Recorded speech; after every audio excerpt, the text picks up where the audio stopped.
గౌరవ ముఖ్యమంత్రి గారికి,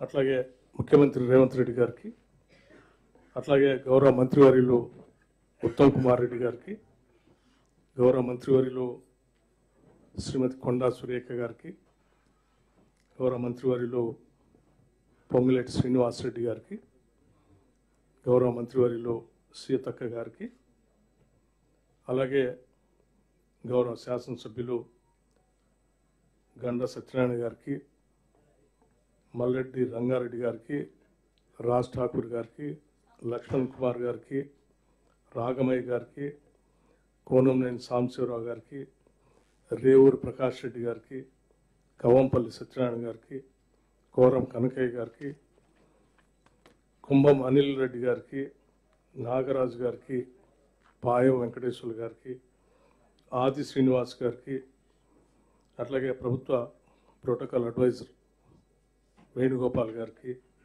గవర్నమెంట్ అడ్వైజర్ వేం నరేందర్ రెడ్డి గారికి, గౌరవ మంత్రివర్యులు దుద్దిళ్ల శ్రీధర్ బాబు గారికి, గౌరవ మంత్రివర్యులు తుమ్మల నాగేశ్వరరావు గారికి, సింగరేణి సిఎండి బలరాం నాయక్ గారికి, సింగరేణి సంబంధించిన ఇతర యాజమాన్యానికి,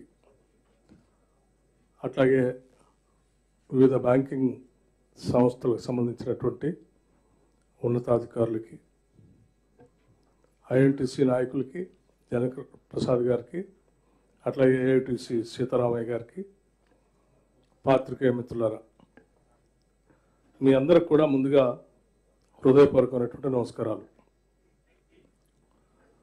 ఈనాటి ఈ కార్యక్రమం సింగరేణి సంస్థలో పనిచేసేటువంటి దాదాపు 43,000 మంది ఉద్యోగస్తులందరికీ ప్రమాదవశాత్తు మరణిస్తే ₹1 కోటి వరకు ఇన్సూరెన్స్ చేసేటువంటి కార్యక్రమాన్ని ఈరోజు రాష్ట్ర ప్రభుత్వం గౌరవ ముఖ్యమంత్రి గారి ఆధ్వర్యంలో చేపట్టడం జరగటమే కాకుండా ఈరోజు లాంచ్ కూడా చేస్తూ ఉన్నారు. ఇది నాకు తెలిసినంతవరకు కార్మిక లోకానికి, సంక్షేమ రాజ్యానికి ఒక చారిత్రాత్మకమైనటువంటి రోజుగా నేను భావిస్తూ ఉన్నాను. నాకు తెలిసి ₹1 కోటి ఇన్సూరెన్స్ చేయటం అనేది ఇంతవరకు ఎప్పుడు జరగలేదు. ఇది ఇందిరమ రాజ్యం ఈ రాష్ట్రంలో అధికారంలోకి వచ్చిన తర్వాత సంక్షేమ రాజ్యంగా ముందుకు అడుగులు వేస్తూ ఈ రాష్ట్ర ప్రభుత్వం 6 గ్యారంటీలతో పాటు రాష్ట్రానికి వెలుగునిచ్చేటువంటి సింగరేణిలో పనిచేసే కార్మికులందరూ కూడా ఈ ప్రభుత్వానికి అత్యంత ఇష్టమైనటువంటి కార్మికులుగా భావిస్తూ ఈ కార్మికుల్ని కాపాడుకోవాల్సినటువంటి బాధ్యత కూడా ఈ ప్రభుత్వం భావించి ఈరోజు ₹1 కోటి ఇన్సూరెన్స్ కార్యక్రమాన్ని కూడా చేపట్టడం జరిగిందని చెప్పి మీ అందరికీ చెప్పడానికి చాలా సంతోషిస్తూ ఉన్నాం. కేవలం ఈ సింగరేణి కార్మికులో ప్రభుత్వ ఉద్యోగులుగా ఉన్నటువంటి వాళ్ళకే కాకుండా అవుట్సోర్సింగ్గా ఉన్నటువంటి వాళ్ళకు కూడా ఇన్సూరెన్స్ చేసి వాళ్ళకు కూడా దాదాపు ఒక 25 నుంచి 30 లక్షల వరకు ఇన్సూరెన్స్ చేసేటువంటి కార్యక్రమాన్ని చేపట్టడం అనేది బహుశా ఇది దేశ చరిత్రలో ఎక్కడ కూడా అవుట్సోర్సింగ్ ఎంప్లాయీస్కి ఇన్సూరెన్స్ చేసినటువంటి వ్యవస్థ ఇంతవరకు లేదు. అది కేవలం తెలంగాణలో కాంగ్రెస్ ప్రభుత్వం మాత్రమే మొట్టమొదటిసారి దేశానికి ఆదర్శంగా చేస్తున్నటువంటి కార్యక్రమంగా కూడా ఈ సందర్భంగా ప్రకటిస్తూ ఉన్నాం. సింగరేణి సంస్థ మీద భారం పడకుండానే ఉన్నటువంటి వ్యవస్థల్లోనే మేము చేస్తున్నటువంటి డిపాజిట్లు కానీ లేకపోతే ఇతరత్ర ఇస్తున్నటువంటి వ్యాపారం కానీ వీటన్నిటిని దృష్ట్యా ఉన్న అందుబాటులో ఉన్నటువంటి వనరులతోనే అదనంగా సింగరేణి వ్యవస్థ మీద ₹1 కూడా భారం పడకుండా చేసేటువంటి ఈ ఇన్సూరెన్స్ కార్యక్రమం అనేది ఒక విశిష్టమైనది, ఒక అద్భుతమైన కార్యక్రమంగా నేను భావిస్తూ ఉన్నాను. దీన్ని ఈరోజు మనం ప్రకటించుకోవటమే కాకుండా ఈ ఇన్సూరెన్స్ చేసేటువంటి కార్యక్రమాన్ని ఇవాళ ఎంఓయూ చేసేటువంటి కార్యక్రమం కేవలం అయితే ప్రకటించి వదిలేసేయటం కాదు, అందరి ముందు సాక్షాత్తు ఈ రాష్ట్ర ప్రజానికి మొత్తం అందరికీ తెలిసేటట్టుగా పబ్లిక్గా మీ అందరినీ ఆహ్వానించి, సంస్థ మీడియాను కూడా ఇక్కడికి ఆహ్వానించి, అందరి మంత్రివర్గ సహచరుల మధ్యలో మాకున్నటువంటి సింగరేణి పరిసర ప్రాంతాల్లో ఉన్నటువంటి శాసనసభ్యులు అందరి సమక్షంలో సింగరేణి కార్మికుల కోసం చేసేటువంటి కార్యక్రమాన్ని పబ్లిక్గా చేయాలనేటువంటి ఒక ఉన్నతమైన ఆలోచనతోనే ఈరోజు ఈ కార్యక్రమాన్ని ఇక్కడ చేపట్టడం జరిగింది. ఇంతటి ఉన్నతమైనటువంటి కార్యక్రమాన్ని చేస్తున్నందుకు సమస్త తెలంగాణ ప్రజానికి అందరూ కూడా హర్షిస్తారని, అభినందిస్తారని ఆశిస్తూ రాష్ట్ర ముఖ్యమంత్రి వర్యుల్ని ఈ ఎంఓయూ సంబంధించినటువంటి కార్యక్రమాన్ని చేపట్టవలసిందిగా నేను విజ్ఞప్తి చేస్తూ ఉన్నాను. Thank you. బలరాం.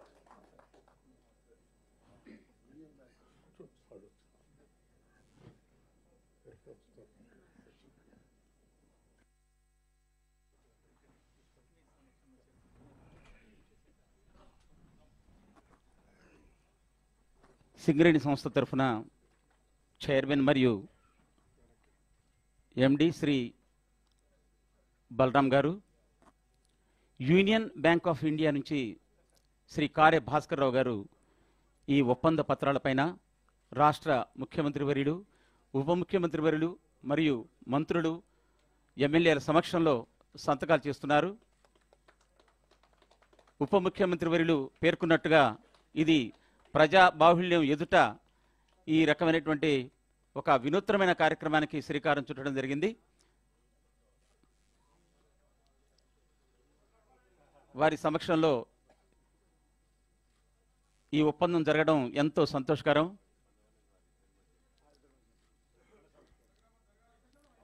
రాష్ట్ర ప్రభుత్వం యొక్క దిశానిర్దేశంలో ఈ వినూత్నమైన ₹1,00,00,000 ఇన్సూరెన్స్ పథకాన్ని ప్రారంభించడం మా సంస్థకు ఎంతో సంతోషకరం. దీనికి అనుమతించిన రాష్ట్ర ముఖ్యమంత్రి వర్యులకు మరియు ఉప ముఖ్యమంత్రి వర్యులు, మా ఇంధన శాఖ మార్చులకు ప్రత్యేక ధన్యవాదాలు, కృతజ్ఞతలు తెలియజేస్తున్నాం సార్.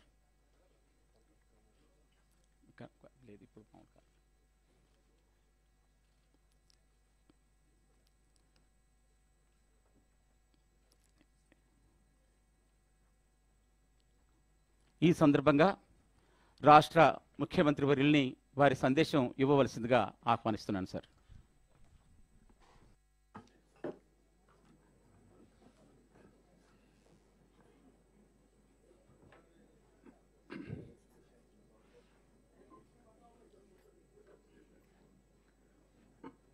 మంత్రివర్గ సహచరులకు,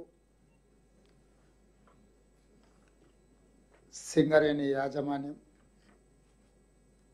బ్యాంక్ అధికారులు, పాత్రికేయ మిత్రులు, మీకు అందరికీ నమస్కారం. అదేవిధంగా మా సహచర కోల్ బెల్ట్ ప్రాంత శాసనసభ్యులందరికీ కూడా మనస్ఫూర్తిగా నమస్కారం.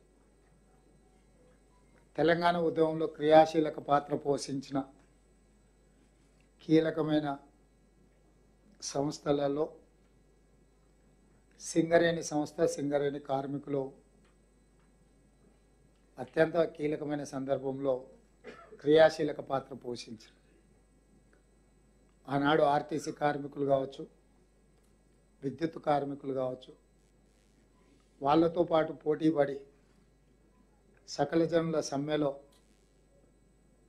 దేశాన్నే అబ్బురపరిచే విధంగా తెలంగాణ ఉద్యమంలో తమదైన పాత్రను పోషించిన సింగరేణి కార్మికులు తెలంగాణ రాష్ట్రం వచ్చిన తర్వాత 10 సంవత్సరాల నాటి ప్రభుత్వ హయాంలో నిర్లక్ష్యానికి గురైనరు. చాలా వరకు ఆ సంస్థ మనుగడ, సంస్థకు సంబంధించిన ఖనిజ నిక్షేపాలను కూడా కేంద్ర ప్రభుత్వం అమ్ముకునే ప్రయత్నం చేస్తుంటే ఆనాటి ప్రభుత్వం నిలువరించలేదు. ఆ ప్రభుత్వంతో కుమ్మక్కై పరోక్షంగా సంస్థను ప్రైవేట్ పరం చేయడానికి అవసరమైన ప్రయత్నాలన్నీ సహకరిస్తూ ముందుకెళ్ళారు. అందుకే ఈరోజు గడిచిన ఎన్నికలలో కాంగ్రెస్ పార్టీ అధికారంలోకి వచ్చిన తర్వాత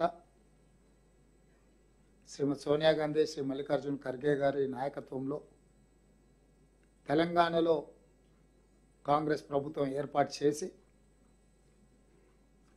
ఉమ్మడి రాష్ట్రంలో సమస్యలనే కాదు, గత పాలకులు 10 సంవత్సరాలలో సృష్టించిన సమస్యలను ఒకటొకటిగా పరిష్కరించుకుంటూ తద్వారా తెలంగాణ ప్రజలకు మేలు జరిగే విధంగా మా కార్యాచరణ తీసుకున్నాము. ఎన్నికల్లో మేము ఇచ్చిన 6 గ్యారెంటీలను ఒకటొకటిగా అమలు చేస్తూ తెలంగాణకు ప్రధాన జీవనాధారమైన నీళ్లు, నిధులు, నియామకాలు అనే అంశంలో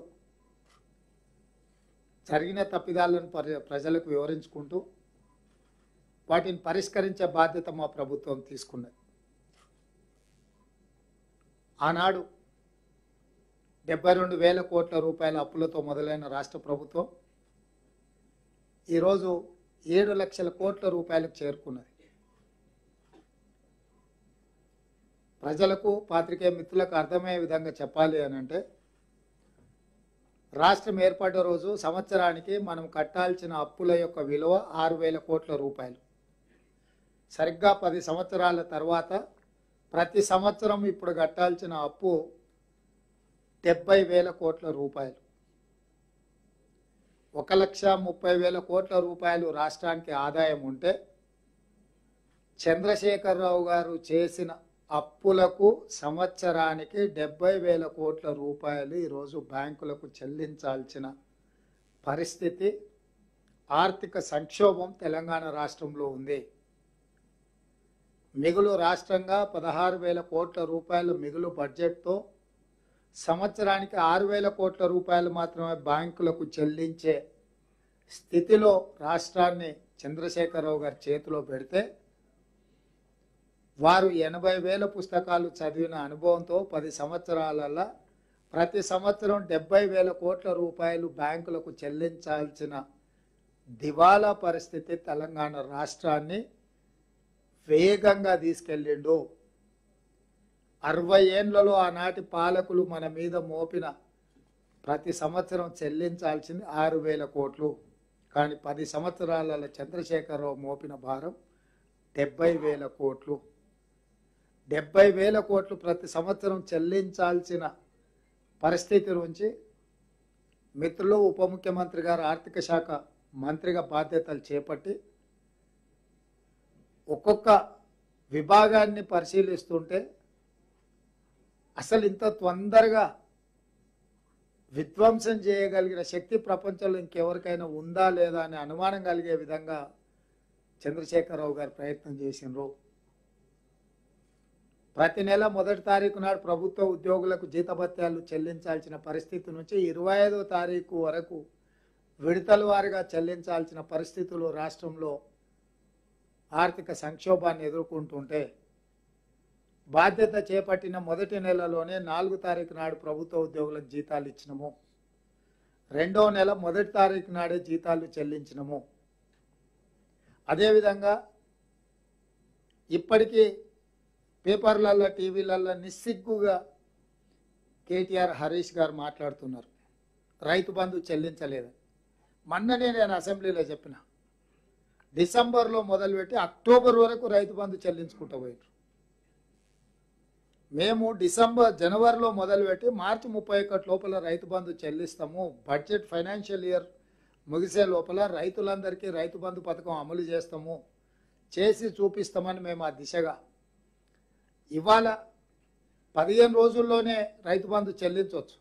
కాబట్టి ప్రభుత్వ ఉద్యోగులకు జీతాలు, ప్రభుత్వ ఉద్యోగుల నుంచి పదవీ విరమణ చేసిన వాళ్ళకి పెన్షన్లు, అదేవిధంగా ఇతర వెల్ఫేర్ ఏవైతే హాస్టల్స్ కానీ స్కూళ్ళు కానీ ఆ పిల్లలకు వెల్ఫేర్ పథకానికి సంబంధించిన నిధులు విడుదల చేయకుంటుంటే ఇటు చేయవచ్చు.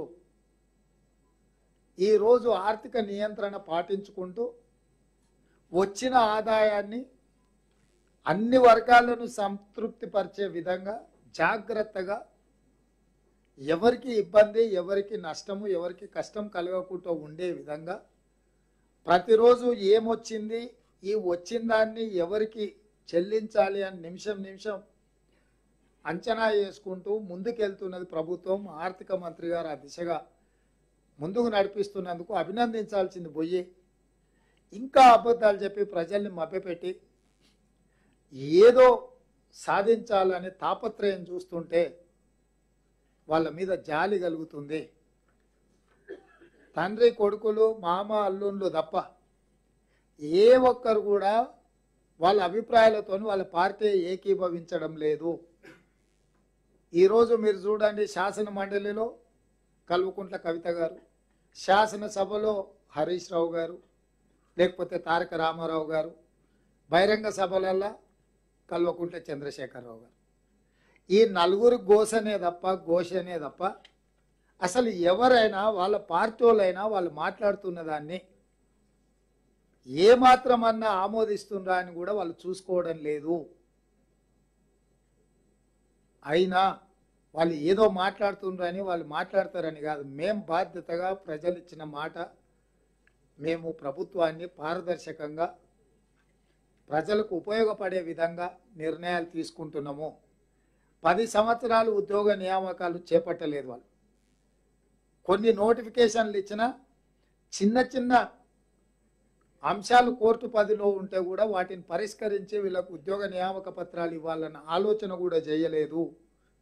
వాళ్ళు ఎక్కడికక్కడ వదిలేస్తే ఒక్కొక్క డిపార్ట్మెంట్లో ఉన్న ఉద్యోగ నియామకాలను కోర్టుల పరిధిలో ఉన్న వాటిని న్యాయ పరిష్కారం చూపించి 60 రోజుల్లో 25,000 ప్రభుత్వ ఉద్యోగ నియామకాలు చేపట్టింది మా ప్రభుత్వము. ఇక ఆయన హరీష్ రావు గారు అంటారు అంతా మేము వండినాము, ఆయన వచ్చి తెడ్డు తిప్పినారు. ఇక తెడ్డు తిప్పే శాత కానీ సన్నాసి నువ్వెట్లకెళ్ళే మంత్రి అయిన 10 సంవత్సరాలు అని నేను అడుగుతున్నాను. ఇన్ని చేసినోడు అది కూడా నువ్వే చేసి ఉండొచ్చు కదా. ఎవరు వద్దన్నారు? ఎవరైనా వద్దన్నారా? మేము వద్దన్నామా? కోర్టుల పరిధిలో ఉన్న విషయాలను పరిష్కరించకుండా వాటిని ఇంకా కాంప్లికేట్ చేసి మీరు ఏ ఒక్కరోజు కూడా ఈ పిల్లలకు ఉద్యోగాలు ఇవ్వాలని ఆలోచన చేసి ఉంటే అవి ఎప్పుడో పరిష్కారం అయ్యేటివి. వాళ్ళకి ఇవ్వాల్సిన అవసరం ఉందా? వాళ్ళకి ఇవ్వకపోతే ఏమవుతుంది? ఏం చేస్తారు వాళ్ళు?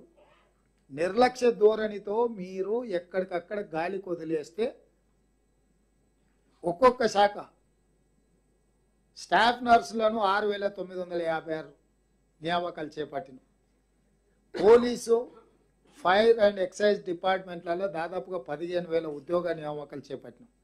ఇదే సింగరేణిలో కారుణ్య నియామకాలు సంవత్సరాల కొద్దీ పక్కన పెడితే డాక్టర్లు ఇవ్వాల్సిన సర్టిఫికెట్లు కూడా సరిగ్గా ఇవ్వకపోతే ఏసీబీ దాడులు చేయించి 441 కారుణ్య నియామకాలు మేము చేపట్టినాం. గురుకులాలలో దాదాపుగా వేలాది మంది టీచర్ల నియామకాలు చేపట్టినాం. రేపు మార్చి 2 రోజు మళ్ళీ ఇంకొక 6,000 పైచిలకు ప్రభుత్వ ఉద్యోగాలు నిరుద్యోగులకు ఇవ్వబోతున్నాము. దాదాపుగా 70 రోజుల్లో 30,000 పైచిలకు ప్రభుత్వ ఉద్యోగాలు చేపట్టడం ద్వారా నిరుద్యోగ యువకుల యొక్క ఆందోళనని ఆకాంక్షల్ని దృష్టిలో పెట్టుకొని మా ప్రభుత్వం పనిచేస్తుంది. మీరు ఎక్కడికక్కడ వదిలేసిపోయిన సంసారాన్ని చక్కదిద్దే ప్రయత్నం చేసుకుంటూ ఉద్యోగ నియామకాలు చేపడుతూ మీరు ఎక్కడికక్కడ కట్టి కూలగొట్టిన ప్రాజెక్టులను వాటిని ఎట్లా చక్కదిద్దాలనో తెలియక తల ప్రాణం తోకొకొస్తుంది. రోజుల కొద్ది వాటిని చూసినా కూడా అర్థం కాని పరిస్థితులు. ఈరోజు అందులో నుంచి ఉత్తమ్ కుమార్ రెడ్డి గారు ఆయన ఏమంటారు, ఆయనకున్న అనుభవాన్ని అంత పెడితే కూడా వాళ్ళు చేసిన తప్పిదాలను లెక్క రాసుకోనికి కూడా సమయం సరిపోతలేదు. ఎంత బుర్ర లేకుండా. అందుకనే మన ఎక్కడో చెప్పిన దూలంలాక పెరిగిండు కానీ దూడకున్న బుద్ధి కూడా లేదు హరీష్ రావు. కానీ మేడిగడ్డల నీళ్ళు ఎత్తి అన్నారంలో పోయాలంట. అన్నారం బలిగిపోయిందని అన్నారం గేట్లు ఎత్తి నీళ్ళు కిందకు వదులుతానంట, మళ్ళీ ఇళ్ళకెళ్ళి ఎత్తి అంటే మళ్ళీ అందులోనే పోయాలంట. అసలు ఏమన్నా మెదడు ఉండే మాటలు మాట్లాడుతుండ. మేడిగడ్డల నీళ్ళు ఎత్తితే పోయాల్సింది అన్నారంలో. అన్నారం ఆల్రెడీ పలిగిపోయింది అని అన్నారంలో గేట్లు తీసి అన్నారంలో ఉన్న నీళ్లు కిందికి వదిలినాం. మేడిగడ్డ కుంగిపోయిందని చెప్పి మేడిగడ్డలు ఉన్న నీళ్లు సముద్రానికి వదిలినాం. ఇందులో నుంచి ఎత్తి అందులో పోసి, అందులో నుంచి ఎత్తి ఇందులో పోసి కాకి లెక్కలు రాసి 1,00,000 కోట్లు మింగి ఇవాళ అది మొత్తం కుంగిపోయిన దాన్ని ఎట్లా బాగు చేయాలో దానికి సలహా చెప్పరు. పోదని రా చూసేద్దామంటే రారు. పోనీ 80,000 పుస్తకాలు చదివిన ఆయన రావయ్య స్వామి బడికి వచ్చి నీ చదువు అంత ఏందో చూడు, ఇక్కడ పరీక్షలు అవుతున్నాయి ఏమైనా చెప్పు అని అంటే ఆయన రాడు. వచ్చిన అల్లుడేమో నోరు తెరిస్తే అబద్ధమే. అంటే ఈరోజు నీళ్ళ విషయంలో వాళ్ళు చేసింది దోపిడే. నీళ్ళ ముసుగులో నిధుల దోపిడీ జరిగింది.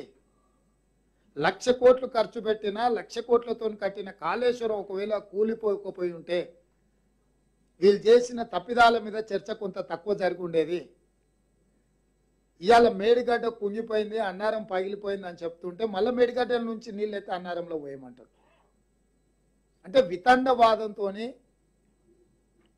ప్రజల్ని మభ్యపెట్టాలన్న ఆలోచన.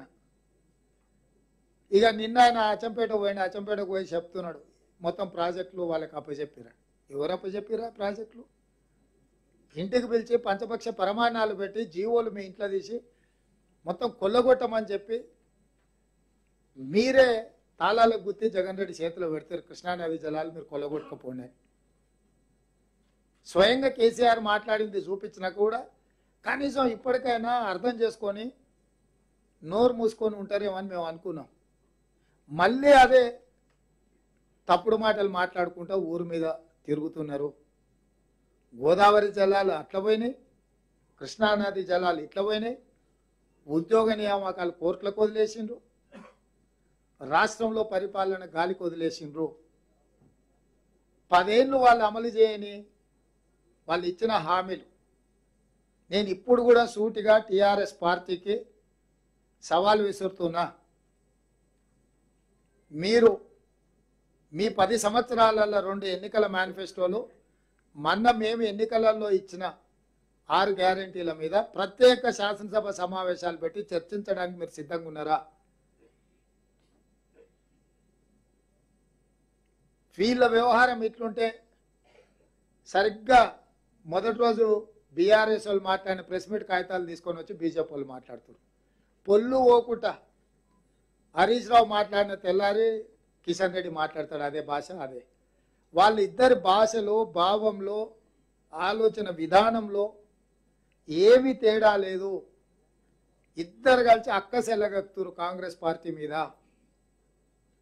కాబట్టి కిషన్ రెడ్డి గారికి కూడా చెప్తున్నా, 2014, 2019లో నరేంద్ర మోడీ గారు ఇచ్చిన ఎన్నికల మేనిఫెస్టో మీద రైతుల ఆదాయాన్ని 2 చేయడం కానీ, 2022 వరకు ప్రతి పేదవాడికి కట్టిస్తున్న ఇళ్ల విషయంలో కానీ, స్విస్ బ్యాంకులో ఉన్న లక్షలాది కోట్ల రూపాయల నల్లధనాన్ని తెచ్చి ప్రతి పేదవాడి ఖాతాలో 15 లక్షల రూపాయలు నిధులేస్తామన్న విషయం కానీ, ఇట్లా ప్రతి సంవత్సరం 2 కోట్ల ఉద్యోగాలు నిరుద్యోగులకు ఇస్తామన్న విషయంలో కానీ, 2014, 2019 భారతీయ జనతా పార్టీ ఎన్నికల మేనిఫెస్టో, 2014, 2018 తెలంగాణ రాష్ట్రపతి ఎన్నికల మేనిఫెస్టో విషయంలో, 2023 ఎన్నికలలో మా 6 గ్యారెంటీల మీద శాసనసభ ప్రత్యేక సమావేశాలు ఏర్పాటు చేసి చర్చ చేద్దాము. మీరు సిద్ధంగా ఉన్నారా? కిషన్ రెడ్డి గారు, మీరు గతంలో కేంద్ర మంత్రిగా మీరు బాధ్యత తీసుకున్న తర్వాత చంద్రశేఖరరావు గారు అపాయింట్మెంట్ అడిగితే ఇవ్వలేదు, నన్ను అభినందించలేదని మీరు తెగ బాధపడిపోయారు. కొత్త ప్రభుత్వం ఏర్పడి 75 రోజుల పైచిలుకైంది. నేనే మిమ్మల్ని మాట్లాడడానికి ప్రయత్నం చేసిన, సమస్యలు ఏమనుంటే కలుద్దామని. ఈరోజు వరకు కనీసము ఈ ప్రభుత్వాన్ని ప్రజా సమస్యల మీద ఏదన్నా ఒక అంశం మీద ఎప్పుడైనా కలిసిందా మీరు? కేంద్ర ప్రభుత్వం దగ్గరికి మేము ఇన్నిసార్లు వెళ్ళి రాష్ట్రంలో ఉండే సమస్యల మీద ప్రధానమంత్రికి, హోంమంత్రికి, ఇతర శాఖల మంత్రులను కలిసి రాజకీయాలకు అతీతంగా కేంద్ర ప్రభుత్వం, రాష్ట్ర ప్రభుత్వం సహకరించుకోవాలని సమస్యల మీద నివేదికలు తీసుకెళ్లి కేంద్ర ప్రభుత్వానికి మేము ఇచ్చినాం. మీరెందుకు ఏదైనా ఒక సమస్య విషయంలో కానీ, తెలంగాణ అభివృద్ధి విషయంలో కానీ ఎందుకు రాష్ట్ర ప్రభుత్వానికి సహకరించాలన్న ఆలోచన మీకు లేదు కిషన్ రెడ్డి గారు? 3వ సారి నరేంద్ర మోడీ గారిని ప్రధానమంత్రిని చేయాలంటారు. ఏం చేస్తారా? రైతులను గాలి చంపుతారా? ఆయన అట్లా చచ్చిపోయారు. రైతు వ్యతిరేక నల్ల చట్టాలు తీసుకొచ్చి ఢిల్లీ సరిహద్దులో 16 నెలలు 750 మంది చచ్చిపోయారు. ఇవాళ మళ్ళీ అదే రైతులు ఏమడిగినారు మిమ్మల్ని? పండించిన పంటకు కనీస మద్దతు ధర అడిగారు. అంతకు మించి ఏమన్నా అడిగిర్రా? ఏం అడగలే కదా. మోడీ గారి కుర్చీ ఏమన్నా అడిగిన వాళ్ళు లేదు కదా. పండించిన పంట గిట్టుబాటు ధర అడిగితే ఇవ్వక ఢిల్లీ సరిహద్దులో రైతులను మన్నగాల్చి చంపుతారు మీరు కిషన్ రెడ్డి గారు. పోనీ 5 ఏళ్ళు కేంద్ర మంత్రి ఉన్న తెలంగాణకి ఏం తెచ్చినావో చెప్పు నువ్వు. అదనంగా హైదరాబాద్లో వరదలు వచ్చి మునిగిపోతే నువ్వు కేంద్ర మంత్రిగా ఏమి ఇచ్చినావో చెప్పు. పోని ఏం చూసి మీకు ఎన్నికలలో ఓటు వేయాలి? మీకు కేసీఆర్కు ఏం తేడా ఉంది? 10 ఏళ్ళు కేసీఆర్ 2 సార్లు ముఖ్యమంత్రిగా తెలంగాణకు ఉన్నాడు. 10 ఏళ్ళు మోడీ గారు 2 సార్లు ప్రధానమంత్రిగా కేంద్రంలో ఉన్నాడు.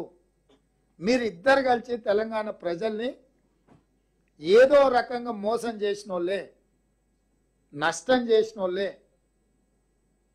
మీకు ఈ ఎన్నికల్లో కానీ మా ప్రభుత్వాన్ని విమర్శించడానికి అసలు అర్హత ఉందా?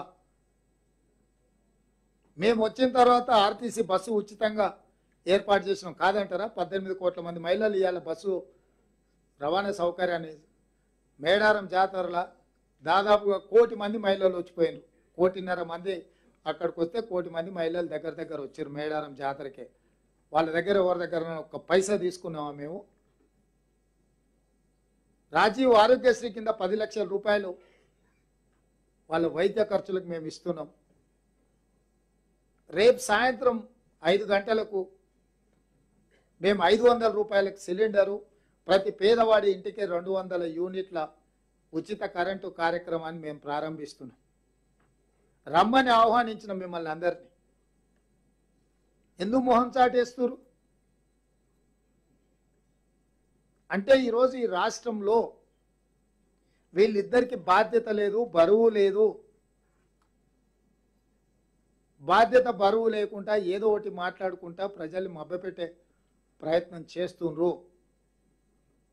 ఈరోజు సింగరేణి కార్మికులను తెలంగాణ రాష్ట్ర సాధనలో క్రియాశీలక పాత్ర పోషించిన కార్మికులను కుటుంబ సభ్యులుగా భావించి ఈరోజు ఆ కార్మికుల కోసము మా ఎనర్జీ శాఖ మంత్రి పట్టి విక్రమార్క గారు, ఉప ముఖ్యమంత్రి గారు ఆ సంస్థకు సంబంధించిన అధికారులతో కూర్చొని 1 కోటి రూపాయలు ఇన్సూరెన్స్ ఇవ్వాలని ఆలోచన చేసి ఈరోజు అంత మంచి కార్యక్రమాన్ని మేము తీసుకున్నాము.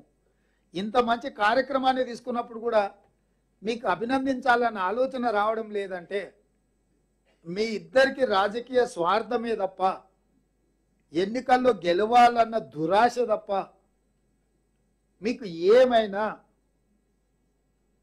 విచక్షణ ఉన్నదా అని కాంగ్రెస్ పార్టీ మిమ్మల్ని అడుగుతుంది.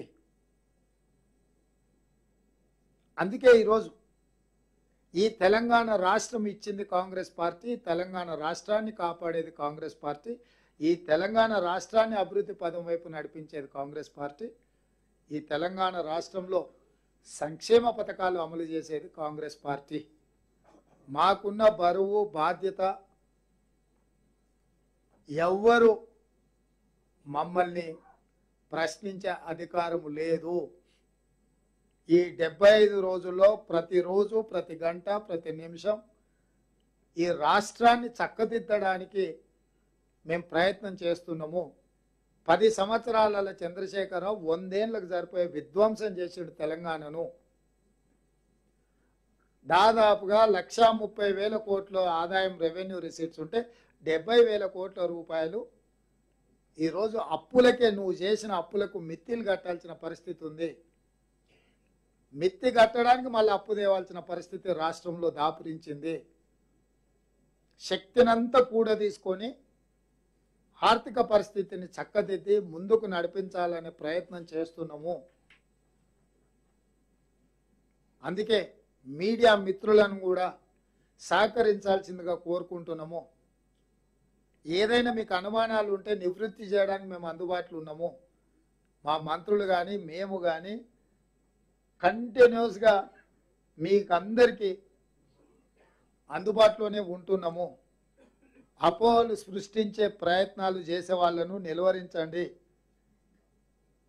అదేవిధంగా పబ్లిక్ సర్వీస్ కమిషన్ని కూడా కొత్త కమిషన్ను నియమించడం కానీ, గ్రూప్ 1 ఉద్యోగ నియామకాల నోటిఫికేషన్లు ఇవ్వడం కానీ, గ్రూప్ 4 ఫలితాల ప్రకటన విషయంలో కానీ ఎక్కడికక్కడ నిరుద్యోగులకు ఒక విశ్వాసాన్ని కల్పించే ప్రయత్నం చేస్తున్న ఈ ప్రభుత్వం మీకోసం ఉంది. మీ ఉద్యోగ నియామకాలు చేపట్టడానికి ఒక స్పష్టమైన విధానంతో మేము ముందుకు వస్తున్నాము అని చెప్పి నిరుద్యోగ యువకులకు మేము భరోసా కల్పిస్తున్నాము. కాబట్టి ఈరోజు నిరుద్యోగుల సమస్య కానీ, నీళ్ళ సమస్య కానీ, నిధుల సమస్య కానీ, 10 సంవత్సరాలలో 100 ఏళ్ళకి సరిపోయే కేసీఆర్ చేసిన విధ్వంసాన్ని కానీ, అదేవిధంగా నిరుద్యోగ యువకులకు ఇప్పుడు నోటిఫికేషన్ గ్రూప్ 1 ఇచ్చిన దాంట్లో ప్రతి నియోజకవర్గంలో ఒక ఆడిటోరియం లాగా నిర్మించి అంబేద్కర్ నాలెడ్జ్ సెంటర్లో ఎక్కడికక్కడ చాలామంది ఆడపిల్లలకు సిటీకి వచ్చి కోచింగ్ సెంటర్లు ఇక్కడ ఉండి చదువుకోవాలంటే ఇబ్బంది అవుతుంది. తల్లిదండ్రులకు కూడా ఆందోళన ఉంటుంది. ఆడపిల్లల్ని ముఖ్యంగా పేదోళ్ళకి హైదరాబాద్ ఎక్కడో కోచింగ్ సెంటర్లకు పంపించాలంటే. అందుకే ఈరోజు జ్యోతిరావు పూలే భవన్లో ప్రొఫెసర్లను పిలిపించి కూర్చోబెట్టి ఆన్లైన్లో వాళ్ళతో గ్రూప్ 1 పరీక్షలకు ప్రిపేర్ అయ్యే వాళ్లకు క్లాసెస్ ఇక్కడ నుంచి చెప్పించి ఎక్కడికక్కడ నియోజకవర్గాలలో ఒక నాలెడ్జ్ సెంటర్ను అత్యవసరంగా నిర్మించి ఆయా ప్రాంతాల నియోజకవర్గాలలో ఉన్న నిరుద్యోగ యువకులు అక్కడ వెళ్ళి కూర్చొని ఆ క్లాసులు విని చదువుకోవడానికి అవసరమైన ఏర్పాట్లు కూడా చేయాలని ఈరోజు మా ప్రభుత్వం నిర్ణయం తీసుకున్నది. పేదలు కుటుంబాలను వదిలే నియోజకవర్గాల నుంచి నగరాలకు రాలేని నిరుద్యోగ యువకులకు ఈ వెసులుబాటును కల్పిస్తున్నాము. తొందరలోనే ఆ కార్యక్రమాన్ని కూడా తీసుకొని పోటీ పరీక్షలకు ప్రిపేర్ అయ్యే వాళ్ళకి ఎక్కడికక్కడ నియోజకవర్గానికి ఒక అంబేద్కర్ నాలెడ్జ్ సెంటర్ని ఏర్పాటు చేసి అక్కడ లైవ్లో అక్కడ డిజిటల్గా పెట్టి ఇక్కడ జ్యోతిరావు పూలే సెంటర్ నుంచి వీళ్ళతోని క్లాసెస్ చెప్పిస్తాం ప్రొఫెసర్లతోని. అది హరగోపాల్ గారు కావచ్చు, ప్రొఫెసర్ నాగేశ్వర్ గారు కావచ్చు, ఇట్లాంటి ప్రొఫెసర్లను ఫ్యాకల్టీస్ కింద పిలిపించి ఈ పోటీ పరీక్షల పిల్లలు ఎట్లా ప్రిపేర్ కావాలి, ఏ సిలబస్ ప్రిపేర్ కావాలి, వాళ్ళందరినీ కూడా ప్రిపేర్ చేయడానికి కూడా అన్ని రకాల ఏర్పాట్లు చేయడానికి ఈరోజు మేము ప్రయత్నం చేస్తున్నాము. ఎందుకంటే అయ్యో మేము కోచింగ్ సెంటర్కి పోలే, మాకేదో నష్టం జరిగింది, మేము హైదరాబాద్కు పోలేకపోతున్నాం కదా, మా పేదరికం అడ్డం వచ్చింది, లేకపోతే మేము ఆడపిల్లలం కాబట్టి మా తల్లిదండ్రులు నగరాలకు పంపించలేకపోతుందని ఆడపిల్లలు ఎవరు కూడా ఆందోళన చెందొద్దు. ఎక్కడికక్కడ నియోజకవర్గాల పరిధిలో అంబేద్కర్ నాలెడ్జ్ సెంటర్లు ఏర్పాటు చేసి అక్కడ డిజిటల్ ఎడ్యుకేషన్తో ఇక్కడి నుంచి ప్రొఫెసర్లతో మేధావులతో క్లాసెస్ చెప్పించి అక్కడ వాళ్ళు విని నేర్చుకునే విధంగా కూడా ఈరోజు ఈ కార్యక్రమాలను ముందుకు తీసుకెళ్లాలన్న ఆలోచన చేస్తున్నాము. ఇంకా ఏమైనా సలహాలు సూచనలు ఉన్నా కూడా మీరు ఎవరైనా ఇవ్వచ్చు. మంచి జరుగుద్ది, తెలంగాణకు ఉపయోగపడుతుంది అని అంటే మా ప్రభుత్వం మీరు ఇచ్చే సూచనల్ని తప్పకుండా స్వీకరిస్తుందని చెప్పి నేను ఈ సందర్భం మీకు అందరికీ తెలియజేస్తాను.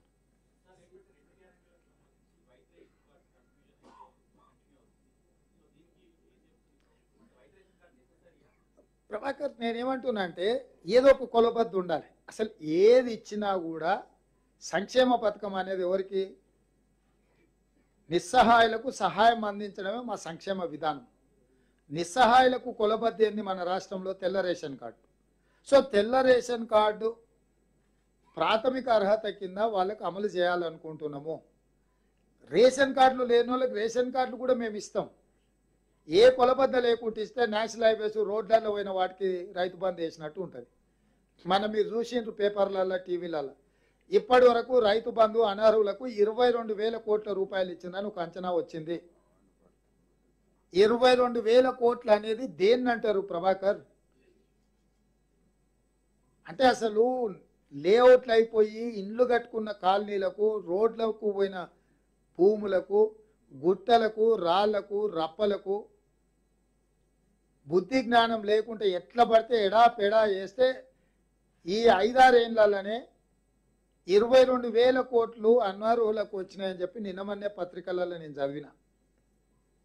సో అందుకోసమనే నిజమైన లబ్ధిదారులకే సంక్షేమ పథకం చేరాలని, చెందాలని, అందుకే ప్రజాపాలన పేరు మీద గ్రామ సభలు పెట్టి వాళ్ళతో అప్లికేషన్లు తీసుకొని ఆ అప్లికేషన్లను స్క్రూటినీ చేసి వాళ్ళందరిని కూడా క్రోడీకరించి ఈరోజు సిలిండర్ విధానం కానీ లేకపోతే 200 యూనిట్ల ఉచిత విద్యుత్ విషయంలో గృహ వినియోగానికి కానీ ఒక పారదర్శకంగా ముందుకెళ్తున్నాము. మేము చేస్తున్న ప్రయత్నం బాధ్యతాయుతంగా మేము వ్యవహరిస్తున్నాము. బాధ్యతారహితంగా ఎట్లా పడితే అట్లా ఎడాపెడా ఏదో చేసి చేతులు గాలినాక ఆకులు పట్టుకున్నారన్న విధానానికి స్వస్తి చెప్పదలుచుకున్నాం. ఇది నిరంతర ప్రక్రియ. రేపు లాంచ్ చేసినప్పుడు ఇచ్చిన వాళ్ళకే ఇక అయిపోయింది, ఆ తర్వాత ఇయ్యమని కాదు. ఎవరికి వాళ్ళు రాని వాళ్ళు మళ్ళీ మండల కార్యాలయాలకు వెళ్ళి వాళ్ళ అర్హత ఉన్న వాళ్ళు అక్కడికి వెళ్ళి ఇచ్చి వాళ్ళు సవరించుకొని తక్షణమే అది పొందొచ్చు. ఏదైనా కారణం చేత ఎవరికైనా ఉచిత విద్యుత్ విషయంలో కానీ సిలిండర్ విషయంలో కానీ ఏదైనా అవకాశం రాకపోతే ఎవ్వరు ఆందోళన చెందాల్సిన పని లేదు. మండల కేంద్రంలో ఉండే ప్రభుత్వ అధికారిని కలిసి వాళ్ళ ఆధార్ కార్డు వాళ్ళ రేషన్ కార్డు చూపించి ఇది మా కరెంటు మీటర్ నెంబరు లేకపోతే మా గ్యాస్ కనెక్షన్ నెంబర్, ఇది మమ్మల్ని లిస్టులో చేర్చండి అంటే అక్కడికక్కడ హెల్ప్ డెస్క్ పెట్టేసి అక్కడికక్కడ పరిష్కరిస్తాము. ఎవ్వరు అపోహ చెందాల్సిన పని లేదు. ఇది నిరంతర ప్రక్రియ. మొన్న గ్రామ సభలల్లో తీసుకున్న అప్లికేషన్లో స్క్రూటినీ చేసి అన్ని సరిచూసుకొని ఈరోజు వాళ్ళతో ముందుకెళ్తున్నాము. రేపు ఏదైనా ఎవరికైనా అవకాశం రాకపోతే అక్కడ మండల కేంద్రంలో ఉండే అధికారులను కలిస్తే తక్షణమే వాళ్ళను కలిస్తే ఎవరైతే మొన్న ప్రజాపాలన అధికారులు మండలాధికారులుగా పోయినరో వాళ్ళకి ఆల్రెడీ పవర్ డెలిగేట్ చేసినాం. ఎవరు వచ్చినా ఎంబడే కరెక్షన్ చేసేసి కొత్తగా లబ్ధిదారులను కూడా పొందుపరచండి అని. ఒక్కసారి లబ్ధిదారులను నిర్ణయిస్తే ఇక మళ్ళా అందులో ఎంట్రీకి స్థానం లేదనే విధానం లేదు. విస్పష్టంగా మీ ద్వారా తెలంగాణ సమాజానికి నేను చెప్పదలుచుకున్నా, ఎవరిదైనా ఏదైనా కారణం చేత 500 రూపాయల సిలిండర్ విషయంలో కానీ 200 యూనిట్ల గృహ వినియోగానికి ఉచిత విద్యుత్ విషయంలో కానీ ఏదైనా అవకాశం రాకపోతే మండల అధికారి దగ్గరికి వెళ్ళి మన ప్రజాపాలన విషయంలో ఎవరైతే అధికారులు మీ గ్రామానికి వచ్చారో మండలాధికారులు, మండల స్థాయి ఎంఆర్ఓ కానీ ఎంపీడీఓ కానీ వాళ్ళ దగ్గరికి వెళ్ళి మీ వివరాలు ఇచ్చి ఎంబడే కంప్యూటర్లో మీరు వాటిని సరిదిద్దుకోవచ్చు. మీరు అన్నట్టుగా ఒకవేళ ఊరికే వదిలేస్తే జూబ్లీహిల్స్లో ఉన్న వాళ్ళు కూడా వస్తారు. ఏమంటారా మీరు చెప్పు ప్రభాకర్? కోట్లాది రూపాయల ఆదాయం ఉన్న వాళ్ళకు విలాసవంతమైన జీవితం గడపడానికి ఫామ్ హౌజులు కట్టుకున్న వాళ్ళకు కూడా ఏమంటారా?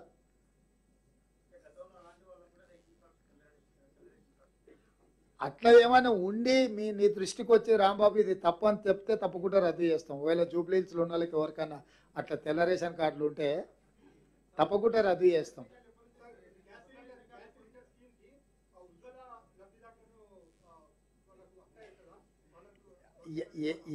ఎవరున్నా 500 రూపాయలకు సిలిండర్ ఇస్తాం. ఆ పైన ఏ గ్యాప్ ఉంటుందో ఆ గ్యాప్ ఫిల్ చేస్తాం. మేము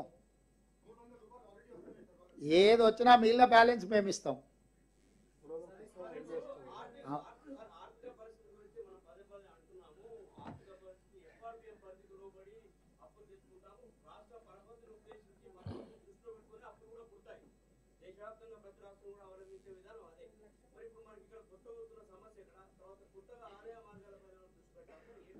ఇప్పుడు మంచి ప్రశ్న అడిగినాం.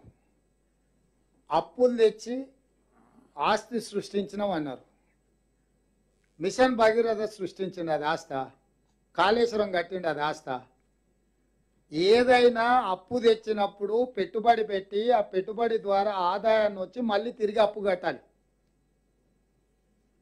ఈరోజు మీ ద్వారా చంద్రశేఖరరావు గారిని, హరీష్ రావు గారిని నేను అడుగుతున్నా, మిషన్ భగీరథకు 50,000 కోట్ల రూపాయలు అప్పు తెచ్చిండ్రు.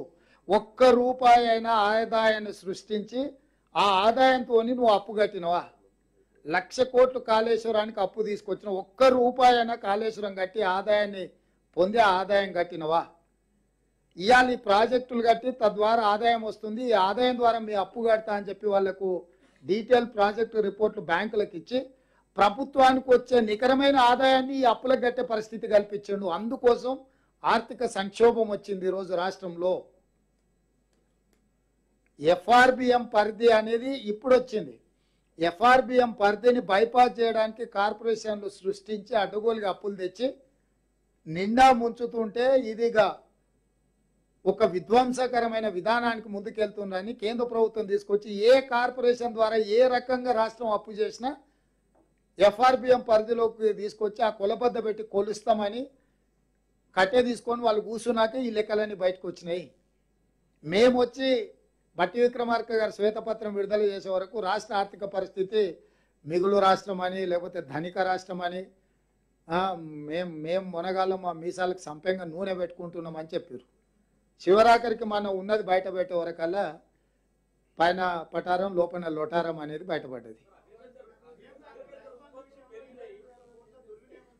అగ్రికల్చర్ ఉత్పత్తి పెరగలేదు స్వామి. అగ్రికల్చర్ ఉత్పత్తిలో చెరుకు పోయింది, పత్తి పోయింది, మిర్చి పోయింది, సోయాబీన్ పోయింది, మొక్కజొన్న పోయింది, కందులు పోయినాయి, అన్నీ పోయి వరి వచ్చింది. వరి వచ్చినాక వరేస్తే ఊరేసుకోవాలని ఆయన చెప్పిండు. నెంబర్ 1. పెద్దలు తుమ్మల నాగేశ్వరరావు గారు ఇంకొక మాట చెప్పారు. ఇది ఈయన గొప్పతనం కాదు. తెలంగాణ వచ్చినప్పుడు 18 లక్షల పంపు సెట్లు ఉండే. తెలంగాణ వచ్చిన తర్వాత ఆ పంపు సెట్లు కాస్త 28-29 లక్షలకు పెరిగింది.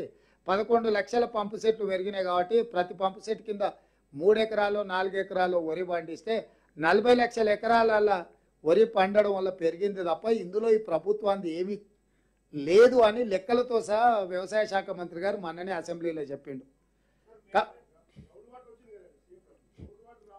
అంటే వాన కూడా ఈయననే కురిపించిండు. ఆయన్ని గ్రౌండ్లకు వాటర్ ఆయన తెచ్చిపోయలే. కాలం కలిసి వచ్చి వానలు పడి గ్రౌండ్ వాటర్ పెరిగింది. మరి ఈసారి సార్ను నన్ను కూర్చోబెడదాం. మరి ఈసారి 6.5 మీటర్ల నుంచి 8 మీటర్లకు పడిపోయింది గ్రౌండ్ వాటర్. అటు సార్ను పట్టుకొచ్చి కూర్చోబెడతానండి. కాలువ బ్రిడ్జులు కట్టినా అన్నాడు. కాలువలు దోవలే. కాలువలు దోతి పంచాయతీ ఎక్కడిది?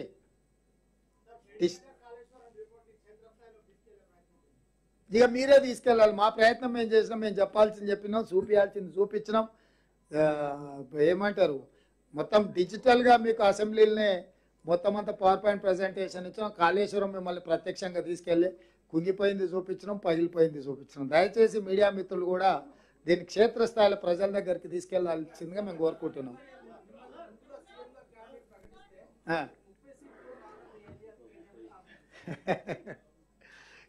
ఏదో పాపం అవుట్ సోర్సింగ్ పర్సన్ అయినా మేనేజ్మెంట్ కోటాలు వచ్చిండు. ఎవడైనా పార్టీ ప్రెసిడెంట్ ఉన్నాడు అని అంటే మోర్ ఆర్ లెస్ ఆ వ్యక్తి ద్వారా ఎన్నికలకు పోతాం ఎక్కడైనా, అంతేనా? వాళ్ళ నాయన పార్టీ ప్రెసిడెంట్, నేను ఒక పార్టీకి ప్రెసిడెంట్, కిషన్ రెడ్డి ఇంకొక పార్టీకి ప్రెసిడెంట్. పార్టీ ప్రెసిడెంట్ అంటే పార్టీకి పెద్దనే కదా. 80 శాసనసభ సమావేశాల్లో నేనే పోయి మీటింగులు పెట్టినా కదా మా మిత్రులతో పాటు కలిసి. ఇక ప్రకటించేది ఏంది? ఏది? నువ్వు చెప్పు. నువ్వు సీనియర్ జర్నలిస్ట్గా నీ ఎక్స్పీరియన్స్తో చెప్పు వెంకటరాజ్. కుర్సీకి పోటీ తప్పు లేదు. పార్టీ ప్రెసిడెంట్ అంటే ఏంది అంటున్నా. పార్టీ ప్రెసిడెంట్ అంటే ఏంది? హెడ్ ఆఫ్ ద ఇన్స్టిట్యూట్ అనే కదా. So head of the institute నేనుండి ఎలక్షన్ చేసినాము, వాళ్ళ నాయన అవతలుండి ఎలక్షన్ చేసిండు. ఈయన ఆయన స్లీపింగ్ ప్రెసిడెంట్ అని, ఈయన వర్కింగ్ ప్రెసిడెంట్ అని ఈయన పెట్టారు కదా. ఏమైంది రిజల్టు? కాబట్టి అమెరికాకు వారిపోయిండు అని మీరు అందరు అనగానే మళ్ళీ వెనక్కి వచ్చిండు పారిపోయి. అది కప్పిపుచ్చుకోవడానికి వస్తేనే ఏదో ఒకటి మాట్లాడుతుండు. పాపం నువ్వు ఎప్పుడు కేటీఆర్ని అంత సీరియస్గా తీసుకోకు, నేనైతే తీసుకుంటలేను.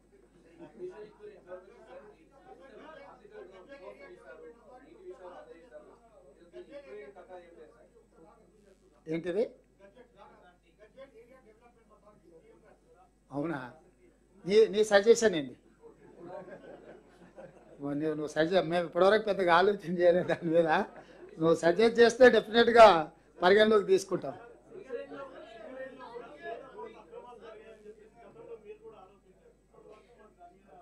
ఇస్తాం అన్నీ ఒకటేసారి ఇస్తే మొత్తం విచారణలనే ఉంటారు. ఇక పరిపాలన డెఫినెట్గా అన్నిటిని తీస్తాం ఒకటొకటి.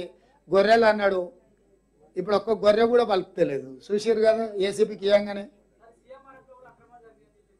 వచ్చింది కదా, మీరే రాసిరు కదా.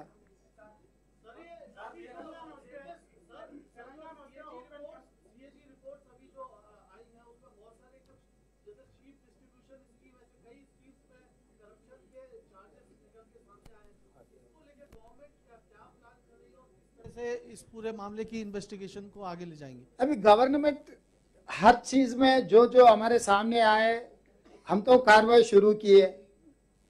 जो बकरियों का मामला है हम एसीबी को ऑलरेडी दे दिए, एफआईआर भी हो गए, क्राइम भी रजिस्टर हो गए। उसके बाद एंटी करप्शन ब्यूरो अभी इन्वेस्टिगेट कर रहे, 5 ऑफिसरों को अरेस्ट करके जेल भी भिजा दिए। वो एक दिन का मामला नहीं है। वो बिहार में जो घोटाला हुआ ना, ये इनके छोटे भाई उनके छोटे भाई है, ये वहीं धीरे धीरे धीरे वहीं जाएगा।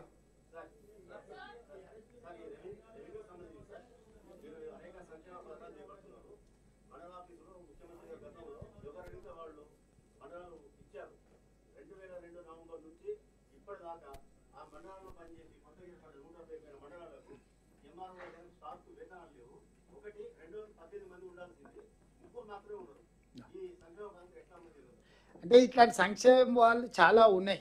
వాటి మీద ఒక సైంటిఫిక్ మెథడ్ తోని నిర్ణయాలు తీసుకొని వాటిని రేషనలైజ్ చేస్తాం.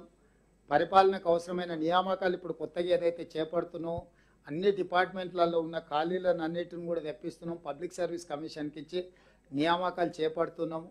తప్పకుండా ఈ అన్ని సమస్యల్ని దృష్టిలో పెట్టుకొని ఒకటొకటిగా పరిష్కరించుకుంటూ ముందుకెళ్తాం.